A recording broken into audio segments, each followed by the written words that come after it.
Ladies and gentlemen, allow me to welcome Jude to this particular session. Jude is a gentleman we are actively seeing on the screen. And Jude is standing in for Madam Anne Chelagat, who, due to other engagements, will be joining us later as we go on. I mean, she's able to extricate herself from where she is right now. But Jude is a senior consumer protection officer, sorry, a senior consumer education officer at the Insurance Authority.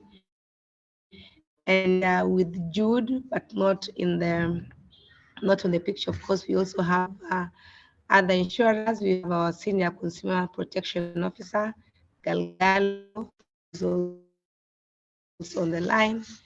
We have Caroline Mugwika, who is in to help us just to unpack this issue of education policy and what to look out for, why you need to have it, and just how you can actually maximize on the policy that you got. So I think to get us started, I would just like to ask Jude kindly if Jude would introduce yourself before we can get into the session. Thank you. Thank you, Noella, and welcome everyone on board. Welcome for this to this webinar on education policy. My name is Jude Kibet. I work in IRA as a senior consumer education officer, and I'm excited to be here today to share together about education policy. So welcome. Thank you, Jude. In the education policy, from what we have seen, even from our engagement outside, and even the queries that we seem to get, it seems to be that there's a lot of interest that the public is showing on these policies. Really, what does an education policy cover for, and how does it come to being? How does one sign up, and what does it really cater for? Maybe if you can give us those basics. Basically, education policy is a tool, one of the life insurance covers that acts as a tool for planning your child's education needs. It's a form of saving for that child until when that child needs the school fees. For example, I can give you have a child who is 1 year old, and you envision that by the time the child is 14, probably he or she will be joining Form 1. So you plan for that child education by saving, say, monthly or quarterly, or say half yearly or even yearly, by paying a premium for an education policy for a term. A term is a span, a period of time, say 13 years, because now you envision that this child will join the school after 14 years. So you pay for the 13 years, a premium, monthly premium. And when the policy matures, as the term ends, the 13th year, you are paid a maturity value by the insurance company. So that's basically an education policy in a nutshell. Thank you, Jude. You know, you've spoken about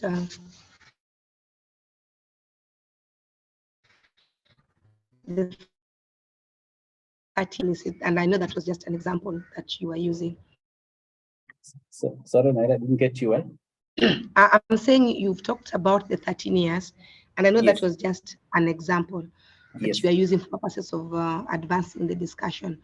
Is there a cut-out time that someone is advised to purchase that cover, the education cover, or you can buy it at any time? Is there a cut-out time? One. The second question that I would like to know, and somebody is asking me, what happens in the event that you pay and along the line you want to stop paying?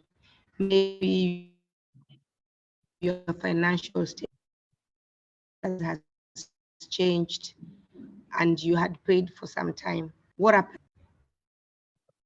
Okay, thank you, Laila. I'll answer your question. Start with the first one, the time. When is it the best time to start planning for your child's needs, education needs? Well, there is no specific time, but advisably, it's better to start when the child is young so that you have enough time to pay the premium. The term I had mentioned earlier, 13 years, is not it's not standard. It's not fixed for everyone.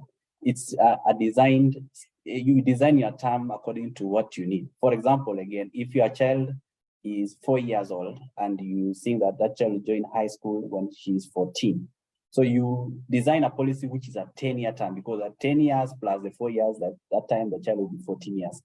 So the time the policy will take, which we here call the term, is not standard, it's not specific, it depends with one needs and the age of the child.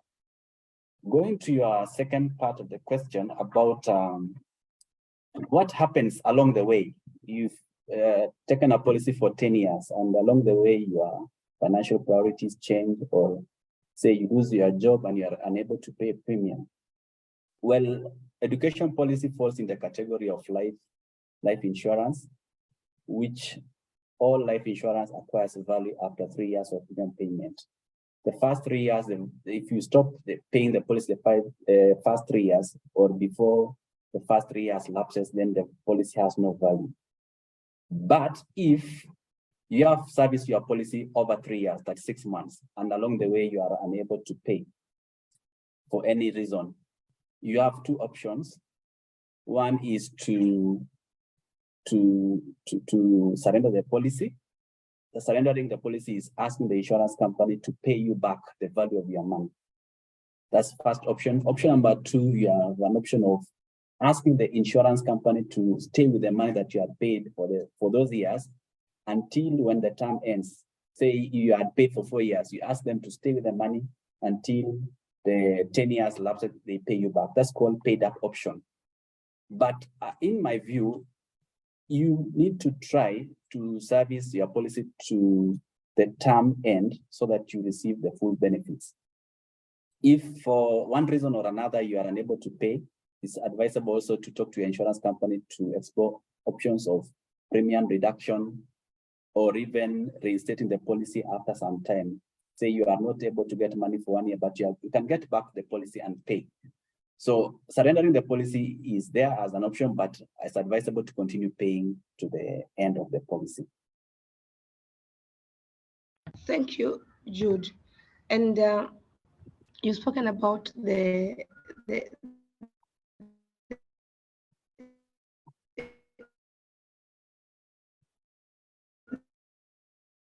Sorry, Naila, lost you. option purchases a cover. Naila, sorry, we didn't get you. We lost you. Sorry, I'm saying sorry. I also got a call. Some bit of trying to elevate my voice. I'm saying you thanks. I was just thanking you for that clarification, and I was asking that in the event that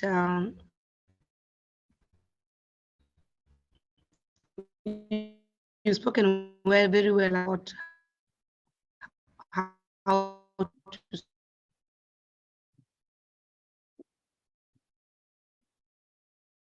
surrender a policy and how to go about it, is paying for the policy, passes on. Are there benefits attached to that policy? And also child also passes on. So there are two scenarios where the sponsor, the person paying up, passes on, and in the event where the child passes on.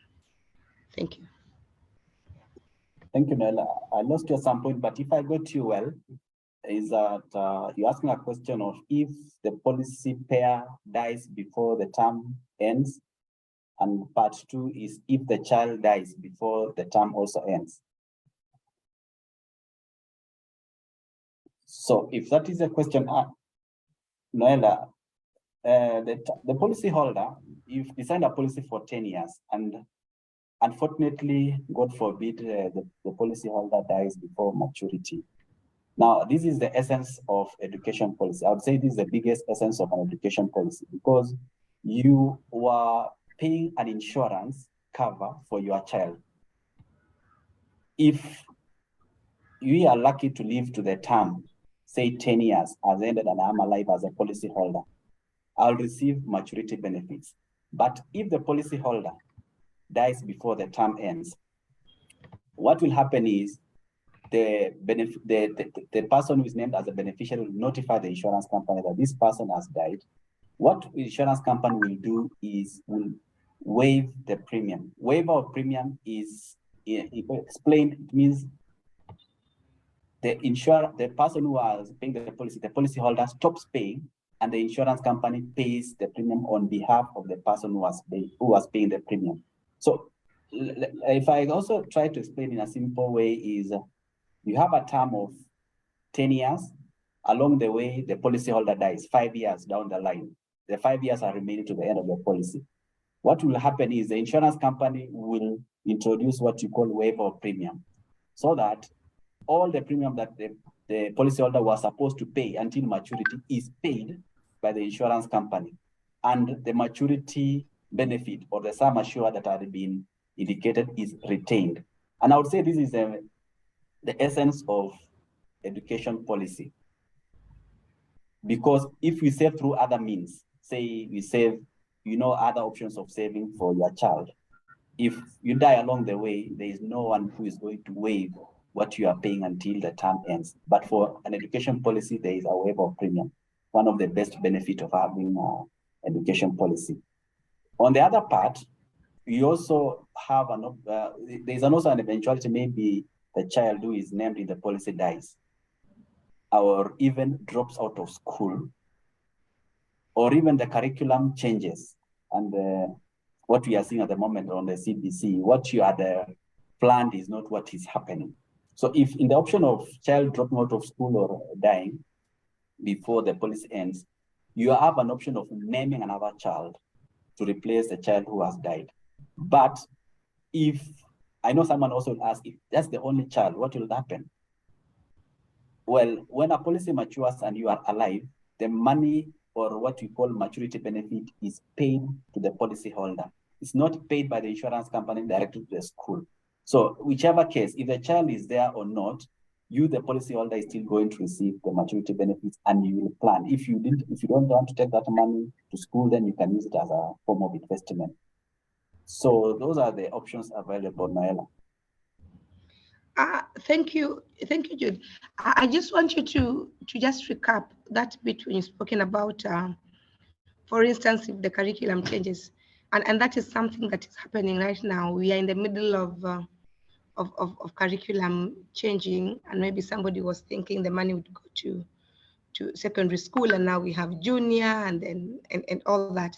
So did you say, for purpose of clarity, that the policy will run normally, or does the policy also be part of those interruptions or those changes? Just clarify that once again.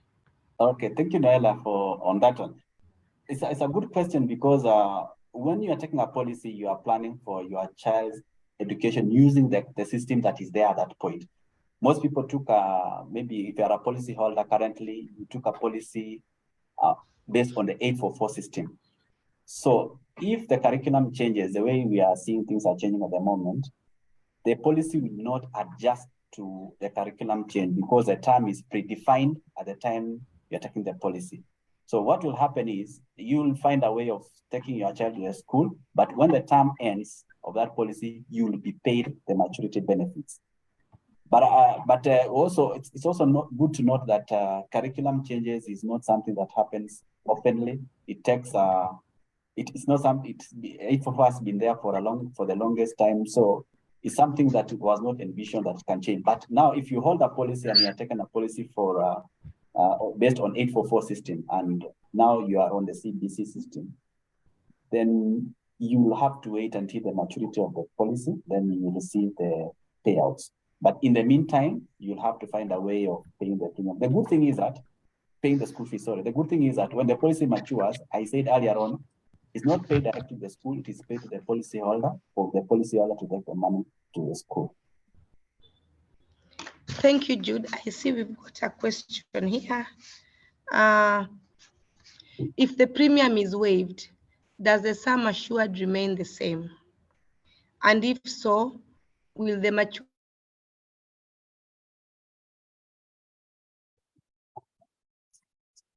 Sorry, Naila, and if so?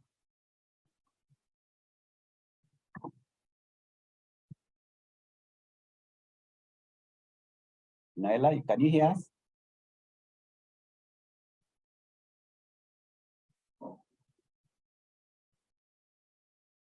As we get Naila back, I'll be answering the first part on if the premium is waived, will the sum assured remain the same?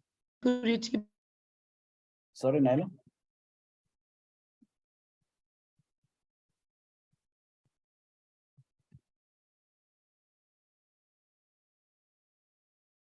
So, all right.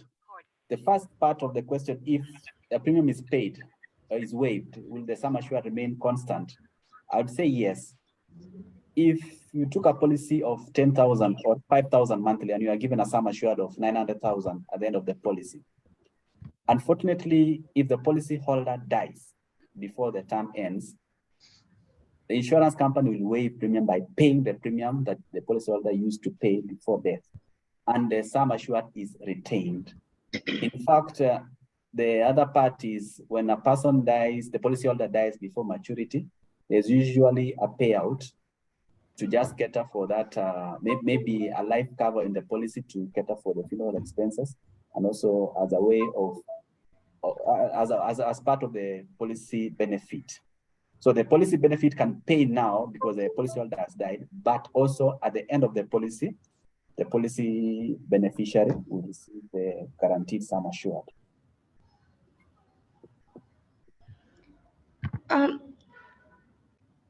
Thank you, Jude. Sorry, I got bumped out for a minute. And I think there have been complaints or concerns in terms of the time once the policy has matured. For instance, when the payouts are due, what is the process? I'm aware that companies have different term limits, they have different minimums, they have different small terms and conditions because again they are specific to their operations. But what is the process if you have paid for all this time and you are due to get your payouts?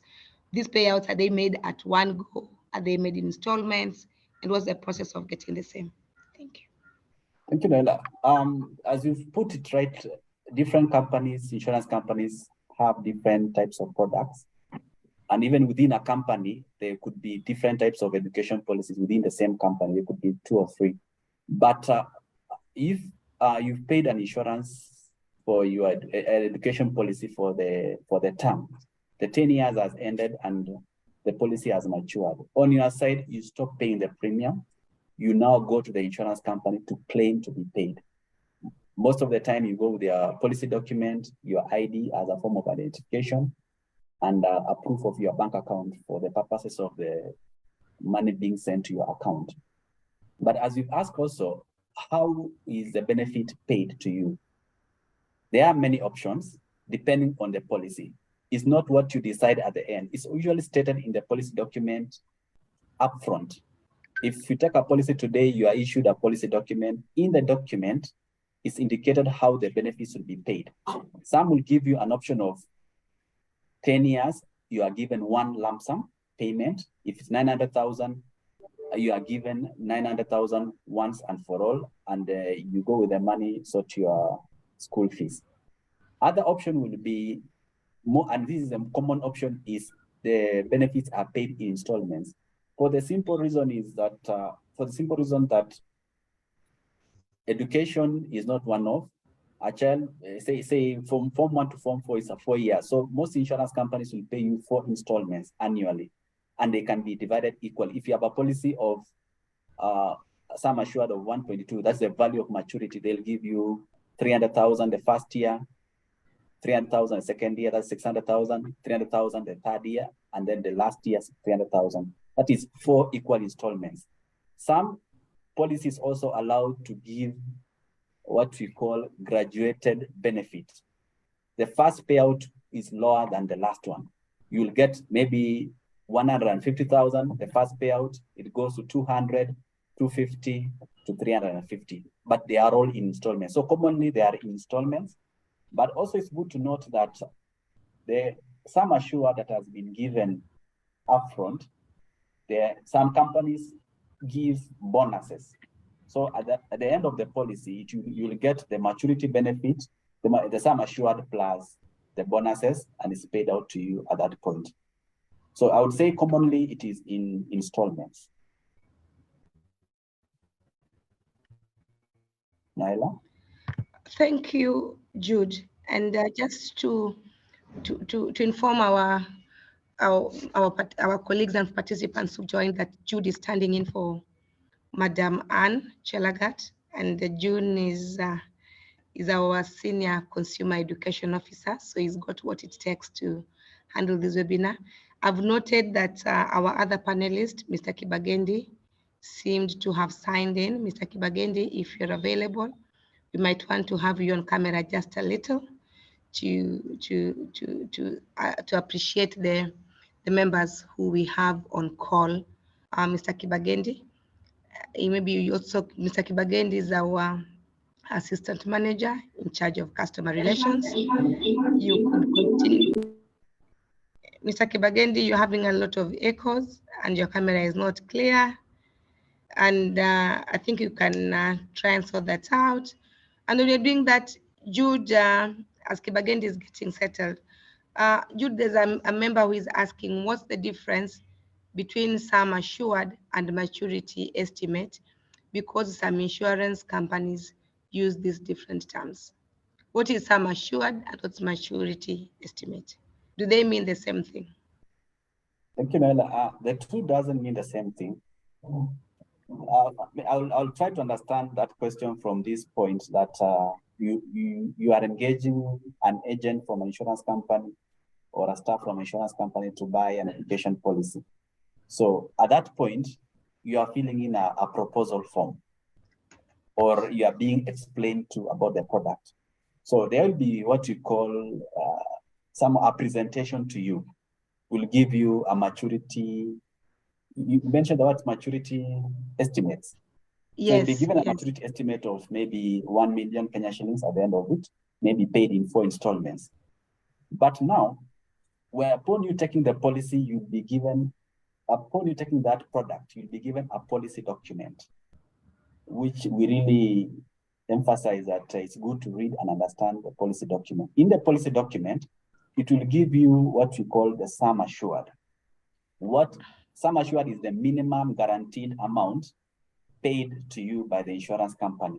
So sum assured is actually what the insurance company is guaranteeing you as a minimum payout to you. But I also mentioned earlier on that sum assured most of the time has not factored in the bonuses, because now the bonuses cannot be projected early enough. Every year the company, your investment is earning a bonus, so it's topped up to your sum assured. So if I may recap it, maturity estimate is not the same as sum assured. What is important for you to note is the sum assured, which is kept in the policy document, is well indicated in the policy document. Thank you, Jude. Kibagendi, if you are on the call, could you kindly introduce yourself? Kibagendi is our assistant manager in charge of customer relations. And after you've introduced yourself, Kibagendi, we have questions on the chat. We have a question from Winfred Mudhoni, and she says, I'll read it as she has said, I took my 14-year policy.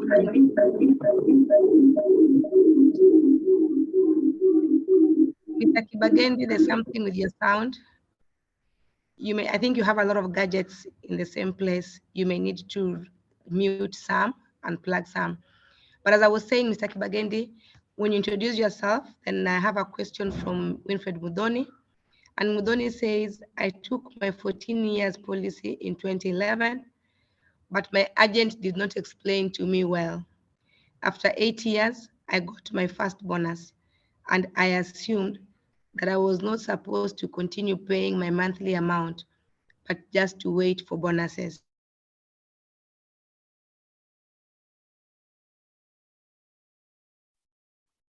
Thank you. And sorry that I'm joining late. I'm Evans Kibagendi. I'm Assistant Manager, Customer Relations. That's a good question. One, I will start from the point of knowledge and awareness.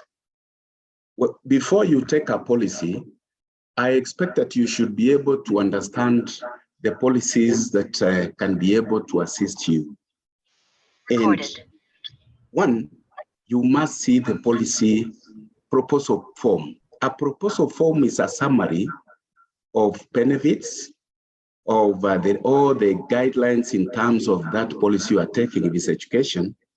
And then you must also be able to read and understand the terms and conditions, applicable bonus, sum assured, and the premium. So we should not be able to really depend on the agent for you to complete that form. Because what she's asking is that this is a matter that she was supposed to be able to know from inception if she had really taken time to read and understand the type of policy. So in this respect, I think I don't know whether she has the policy document, because this policy document in a situ, it really explains the terms and payment protocol in terms of the year up to the maturity date. So the only thing maybe I can get to know from this member, policy holders, is that does she have the policy document? Secondly, did she understand the type of policy she was speaking before signing it off? And there is no education policy that you can pay for 8 years and you stop from paying up to the maturity date, unless it was based on the year and age of the child that was being covered in this particular policy. So in general, I can say that yes, the policies are, the education policies are staggered according to the age and the timing of the child, but it's very important from inception that the policy holders can really understand the terms and conditions of this policy, so that as they administer for that period, they are able to understand their obligations and their right in terms of the payment timelines. Thank you, Kibageni. I thank you, Kibageni, for that clarification. I think Winfred can send more details and share the same document that she has. But as you have said, and as Jude said, Jude did speak about the policy document. And just to reiterate the importance of reading that particular document, because the policy document then is what is going to tell you the do's and the don'ts. Winfred says she paid, and we congratulate for having paid the policy for a whole 8 years. Then after 8 years, she stopped paying the policy. So while the agent said it, I think, and the question you're asking, does Winfred have the policy document? That would help to help her get around it, and maybe just to make her optimize from this particular policy. So Winfred, if you could send us a direct message, we'll be able to assist you. You could also, I'm going to drop in the email address that you can share with your issue, so that then it's taken up. But there's a question from Ateto. Is asking, upon death of the policyholder, is the sum assured paid at the end of the term initially chosen, or paid in full upon death of a policy? So he says, for instance, you had a policy of 10 years and the person, the principal payer, the policyholder passes on after 4 years. Are you paying the sum assured upon the death after 4 years? Or are you waiving the premiums and paying the sum assured in the 10 years? Kibageni, if you could answer that quickly, kindly. Thank you very much. That's a very good question. Upon the death of a policyholder, the sum insured is paid because that policy was being administered by the policyholders. And in the event of death, the insurance should process the full sum assured as per the policy, and it should be paid within the specified time under the policy. Thank you. And the next one, Jude, I would like you to speak to this question. And I'll read it from its Charlene Biwott. I would like to ask, if you have the next of kin registered upon an education policy registration of your child, upon an eventuality, again, please, your sounds, upon an eventuality like death, and perhaps you will wish the benefits exclusively to take care of the education of the child. Is there a way of cushioning this like a will or trust? Or the next of kin will just be banked for the whole benefits and you're not sure if this will benefit the child of deceased? This question is a very interesting one. Maybe let me just simplify from my understanding. Charlene is saying, let me use my case as an example. So I am the policy holder. The next of kin is my husband. The policy is for my son, Moses. I die, I was the policy holder. Of course, the next of kin, in that case, from her question, would then be my husband. And I'm not sure that my husband would use those proceeds to take the child to school. How can that be ring-fenced? That's why she's asking, should she write a will or a trust, or what would happen? And basically, I think she's asking, to which level is the insurer going to ensure that the monies paid are for the child's education? Jude, I know you spoke to this earlier when you spoke about the issue of the policyholder, when you're explaining that the insurance company does not pay money to the school. But maybe you can also, in view of this question, can you also clarify that? Okay, Jude, please. Yes. Well, it's a very valid question because when you're taking a policy, there are three parties in that policy. There is you who is a policy holder, there is the child, and there is a third person here called the guardian of the child, such that if you, the policy holder, is not there, the guardian will take care of the benefits of that policy on behalf of the child. So the main beneficiary is the child, not the guardian. So in a situation where you feel, let's first start where you feel that the guardian you named is not, it will not take care of your child as you wish in case you die before the policy matures. You have an option of changing the guardian along the way. That's part of the policy servicing. Along the way, you can name another person if you feel the guardian is not the right person, or even if the guardian dies before the policy matures. There are such situations you change the guardian. But now, if, God forbid, the guardian that you named is the one remaining in the policy and you've died, that's the person named to administer your policy, and he will take care of he or she will take care of the issues on the policy. But most commonly, the insurance company, if the policyholder has passed on, the money is paid to the school directly. That's the point when the money is paid directly to the school. But also in some situation, if the child is not in school, say a situation where the child is not in school, then that money is kept by the insurance company until when the child is 18 years to acquire an ID for that money to be wired or remitted to that child. Another situation also, Noella, maybe I can just build on that question, is what will happen if, say, the named guardian and the policyholder dies at the same time, maybe in an accident, such a thing, and the child is left.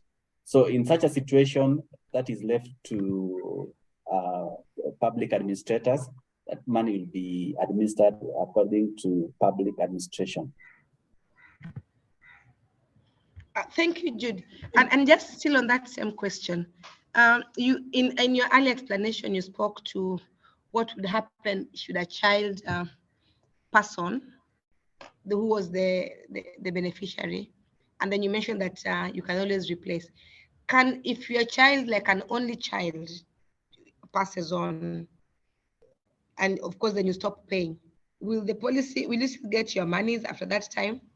In the spirit of the child has passed on, you are paying.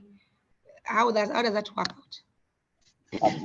Thank you, Naila. Most commonly, if a child passes on and the policy has not come to the end, the term is not yet reached, then it's most policies you'll continue paying for that, the monthly premium or the quarterly premium you are paying until maturity.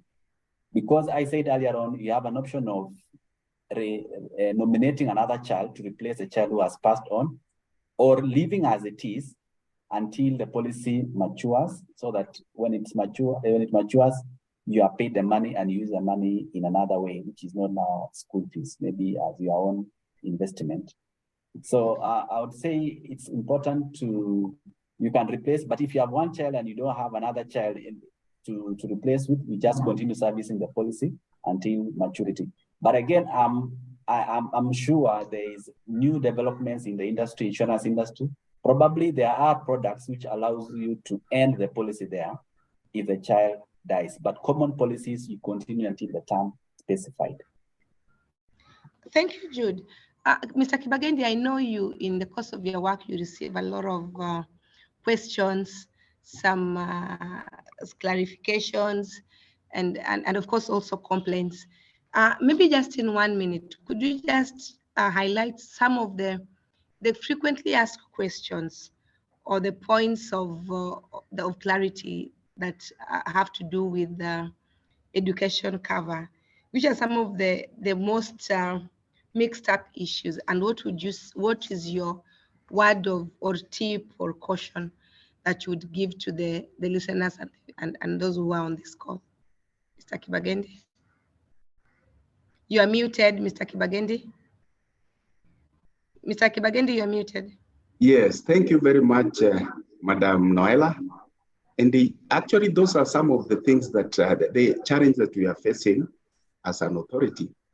Because when you look at the complaint that comes from the public, some of them is because of lack of awareness, ill prepared by the agents, those people who are marketing the insurance covers. You find that their interest is just to get clients, but they don't take time to engage customers to understand, particularly on various products that are in the market.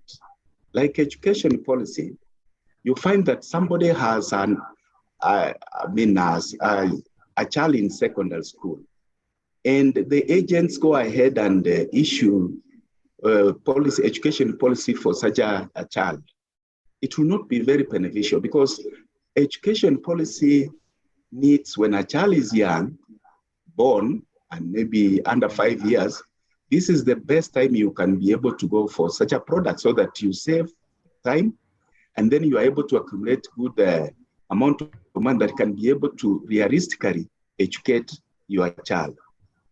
Some of the issue that we find is that we are excited by just information as customers, and you see your friend is taking a policy, and you rush into that policy just because you've been told that this is a policy. At the end of the day, after a few years, you find that it's not interesting, because you will be realizing the benefits and the importance of those products. So what we urge the citizen is that any product that you want to take, maybe education or another insurance product, the first thing is to get to understand how it's going to impact you, how it's going to benefit you. Because one policy can impact positively to a teacher, but that same product might not be able to serve a driver well. So when you pick on the product that you want to pick, even in education, you look at the various products that are given. They have various benefits, they have various clauses that affect people individually, those who are unemployed, those who are in private, those who have frequent salaries. So those are some of the considerations we urge our listeners, our citizens, to take, because once you understand the policy from inception, you will benefit and you enjoy having that policy. But when you rush and you don't take time to go through the the understanding bit of it, you'll find that midway, those are some of the policyholders who comes to the authorities that I contributed for 2 years and I have cancelled and have not been paid my money. And yet you did not read the policy that is very clear, all the proposal, that this long-term policy, you cannot be able to cancel them before 3 years and expect a refund or a payment.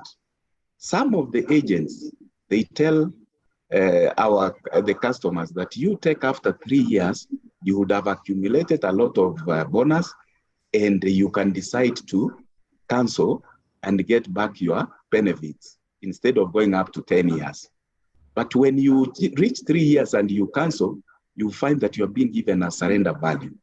Looking at the surrender value you might have discussed, it is not a benefit. Surrender value is just a refund, it's a negligible refund for the contribution you have made for 3 years. Because one, for the 3 years, it is meant for the agent to receive commission. For 3 years, it's meant for the company to get what we call management expenses. For 3 years, there is also a tax and other elements of expenses. So you find if you are paying 1,000, within 3 years, the company was receiving like 300 shillings. So when they cancel, they will share with you 300 out of 1,000, they will give you like 100 after 3 years. Then you come over to the authorities saying the surrender value is very small and you are paid this amount, but they are giving me this. So we are really engaging our listeners that get to understand the first step in taking insurance if you want to enjoy, because insurance is very important in our lives. One, seek to know the policy you want to take, because policies are in the market and they only affect you positively if you pick the right policy, given the position you are, given your age, given the product that you need. Another thing, read what we call a proposal form. A proposal form is a summary of a policy, which stipulates the benefits, the timelines, and the requirements. That proposal form is an advance information about what you are intending to take as a policy. Because as you are aware, the insurance does not issue the policy document immediately, because it takes 30 days for you to get a policy document.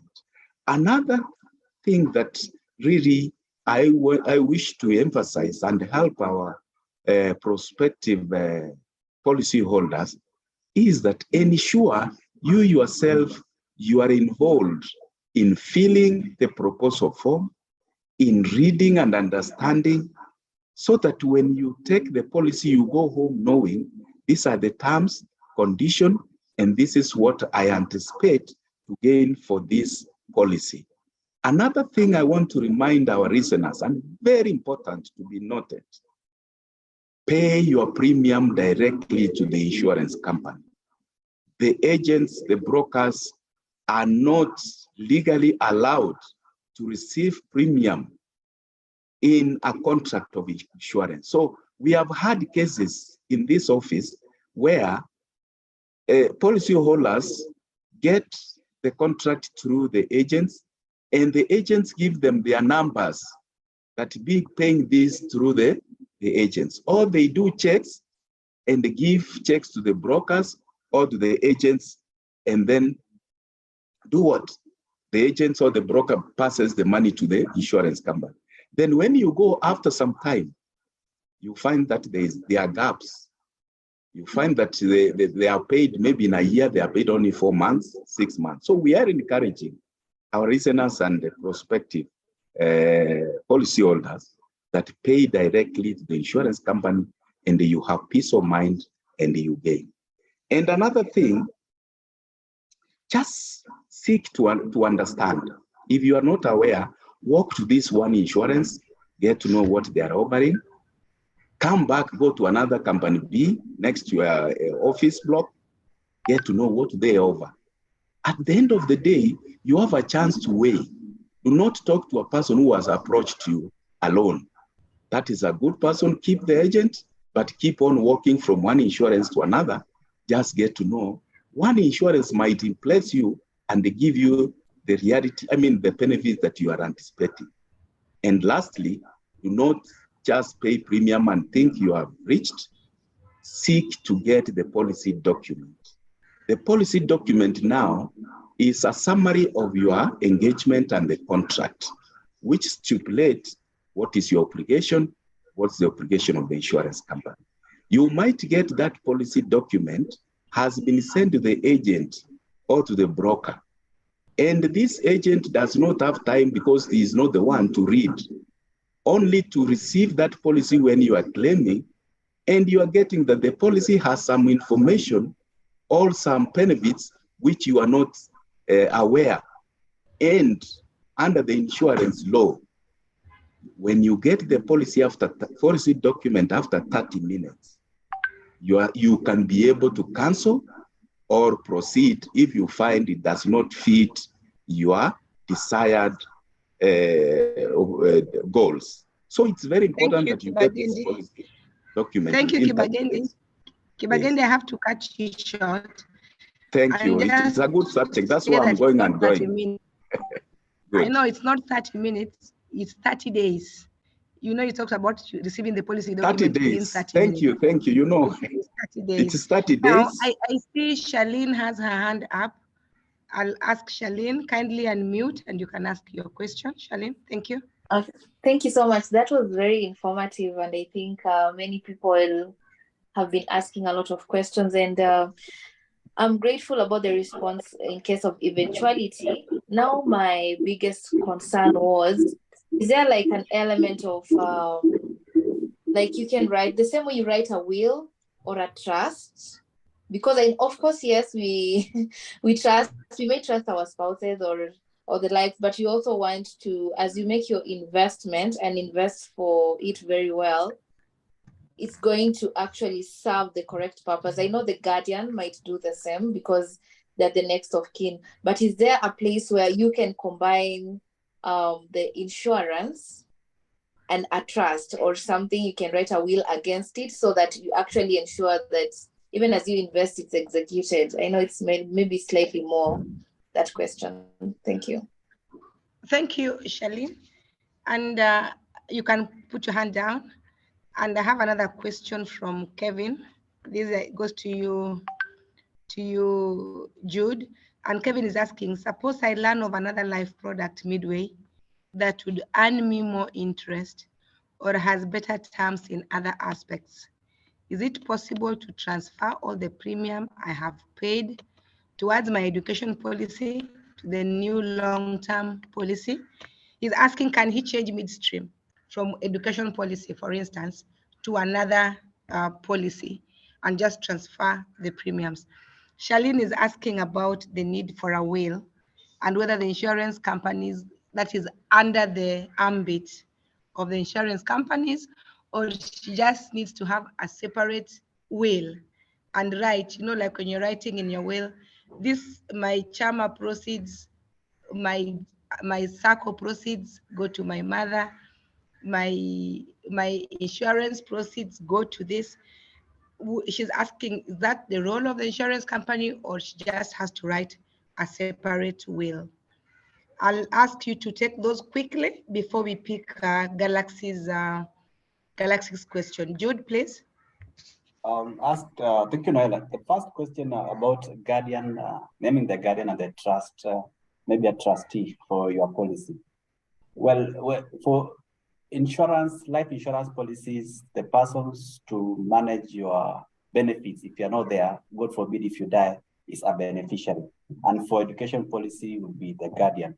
So maybe I will ask Charlene to maybe to name the beneficiary or the guardian in the policy to the best of her knowledge, because to the best of her knowledge, or the person who suits her needs well. Because if I know if you die and the person, I get your concerns that if you die and the person named there is not concerned about your child's education, he or she may mismanage the money, and the intention of having an education policy is all lost.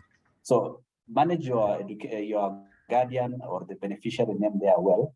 But I said earlier on again that it's not cast on stone. You can change the beneficiary if along the way you revise your needs and you see the person is not fine.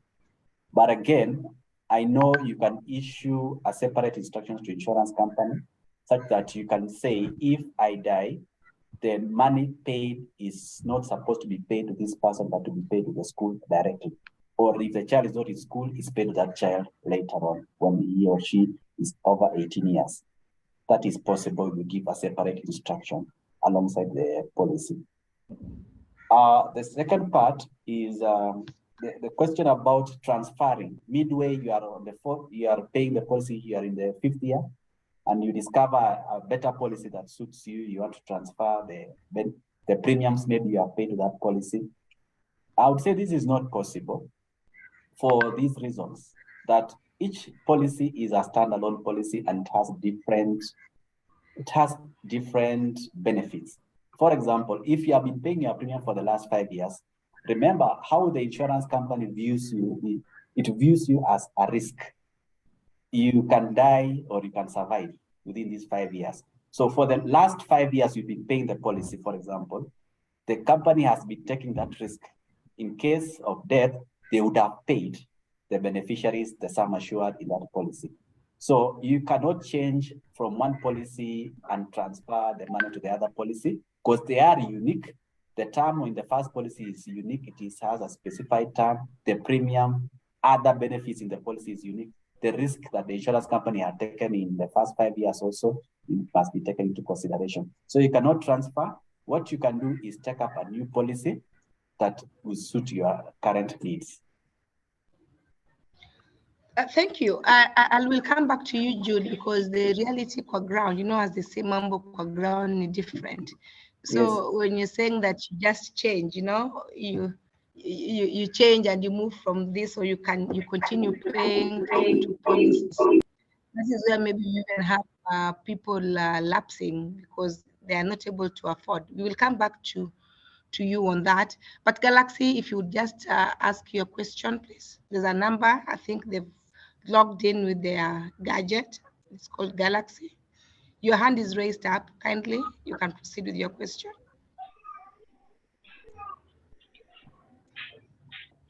Okay, hello, this is Karen. And my question is, in a situation whereby both the policyholder, the beneficiary, and the next of kin dies, maybe as a result of an accident, what are the measures or the steps that are supposed to be taken? Thank you. I know Jude had spoken to that, but Jude, again, you can repeat for the 4th time. Yeah, the policyholder, the beneficiary, and the next of kin all are involved in an accident and all perish. What happens? Thank you, Nella. Yeah. That's correct. Thank you, Nella. Thank you, Karen. This is a different situation if I get that every party in the policy has died at the same time. The child, the policyholder, and the guardian has died at the same time. So I'm assuming that someone else knew that you had a policy in a certain insurance company. So when that person reports, and the person reporting is not named in the policy, that will be managed by through the normal administration of public trustee. Because it goes to, in the old system, you'd say it goes to the DC. The DC will decide who will receive the benefits because it's a public trustee. Unless you had named another trustee, you are a person to administer your estate, that money will be passed to your trustee who you are named. So that's a situation, a unique situation, but in that case, that is managed through the public administration. Thank you. And Jude, we are about to finish. I don't seem to have any unanswered questions. Or I have Amy on the line. We will have the last question from Amy. And Jude, you might want to answer that and give us your closing remarks. Amy, you can proceed. Hi, thank you for this session. I hope there are many potential clients who've joined in to log on. As agents, I think I appreciate it. I have one question and a request for IRA. I wish you could have a lesson, have another talk like this where you bring in stakeholders who offer the the trust options that clients can have a trust with them, or maybe a lawyer who would help guide agents on how we can educate clients. No, not where so the client has taken the policy, they've named in beneficiaries. You want to go a step further so that they secure their policy properly. So either it's been put in a trust or it's been put in or in them creating a will. So I think it's something that maybe IRA would help guide us in where we can tell clients to go. Because sometimes you tell them, okay, talk to a lawyer, now you can create a trust, but would want to know more. So I don't know if it's something you'd be willing to do for agents and the masses as well. Okay, Amy, maybe I will take that on behalf of Jude. I know that our head of intermediaries is it's one of the things that is in the plan to just continue and to engage in active interactions with insurance agents. We actually, as an authority, appreciate the role played by agents.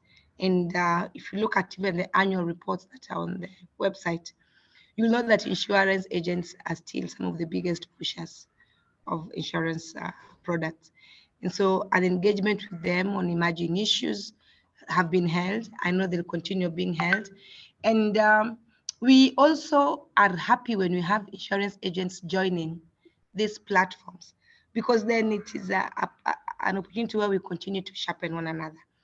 But as players in the industry and as insurance agents, the insurance agents also have a duty to educate.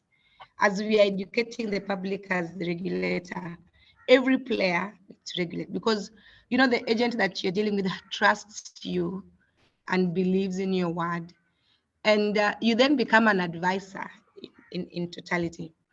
The insurance company, from where they sit, they have the limits. For instance, on issues of the will, issues of the trust, you know, those are the way in which those are developed and those are guided. And so where the insurance laws and acts and all that, and it's good to pass that over.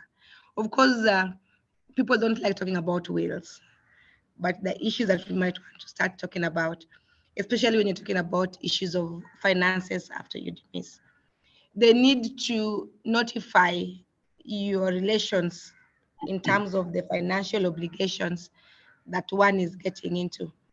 If you go to the Unclaimed Financial Assets Authority right now, the number of monies that they're holding for insurance beneficiaries are a lot.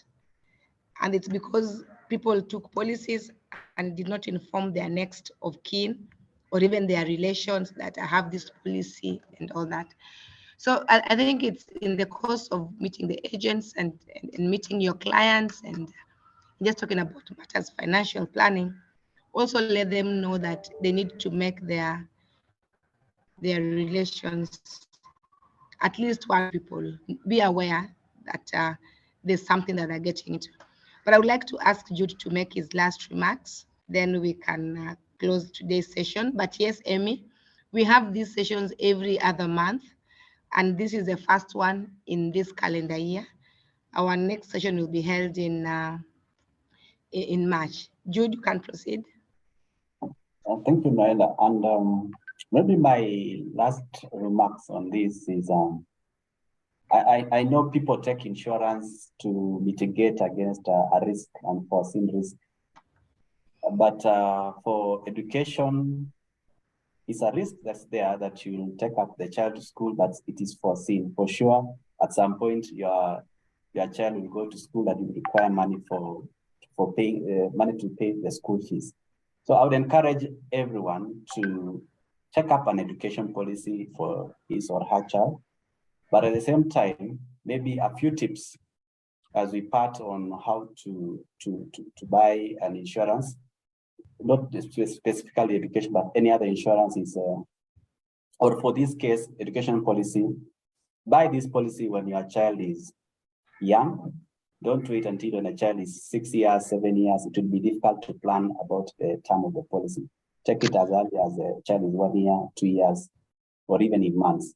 And then number two, I would also request that because when you are checking the policy, you intend to pay to the term of to the end of the policy, buy that policy within your financial limits.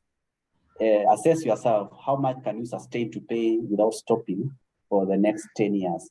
Don't buy heavy policies that will be heavy on you. You won't be able to sustain. You cancel, you go on a loss, you pay surrender, you are paid surrender value, which is little amount. So buy policies within your financial limits. After buying, get a policy document, read and understand. And also if you have any clarification you want to seek, get time to seek a clarification early enough. Don't wait with a policy document kept safely until the end. That is when you raise questions. Ask questions along the way, service your policy, get your premium payment settlement to see if there is a gap to pay the arrears. Otherwise, I thank you everyone for joining. Thank you. Kibagendi, 30 seconds as the elder. We need to close this for us. Thank you, Noella. My closing remarks are that life is uncertain and we are faced with so many risks in the modern life. Therefore, having an education policy for your child is an assurance that in case of any unfortunate, you have a continuity. So I'm encouraging our listeners that education policy is a sure way of walking through life with hope that your children can have life if there is such an happening. Another thing that I want to close with is that the authority is working towards ensuring that all agents who are selling are able to have a special code. You're able to confirm from your end so that when you meet these agents, you can be able to confirm that the agents are licensed by IRA. That one is in working progress. And lastly, if you have any complaint when you are taking a policy, please, you can contact IRA, ask as many questions as you can, so that when you sign off the policy, you are a well-informed member, because we do so much in terms of outreach activity as an authority. You have seen us on television, you have seen us on various platforms, but if we can't reach you wherever you are, please use our website, call us, we'll give you advisory before you take a policy so that you can enjoy. And I wish you all the best, and thank you for giving us time and getting this knowledge. Asanteni. Thank you so much. Thank you, friends. Thank you, colleagues. Thank you, industry players who've joined in. We appreciate all of you. And thank you also for the questions that you have raised, both to me privately. Thank you to Jude and thank you to Kibagendi. We are now 16 minutes past 1 o'clock. We have done exactly 1 hour, and we want to wish all of us a good afternoon and see you in March. We'll be having another session of this nature. I wish you a good afternoon and all the best. Asanteni sana. Asanteni. Thank you. Thank you. Thank you, Rose. Oh yes, the recording as if you check on our YouTube, you'll get the recordings on our YouTube page and also on Facebook page. And kindly, if you're not following us on our social media handles, please follow us. The recordings will be shared on our YouTube and on our Facebook pages. Thank you.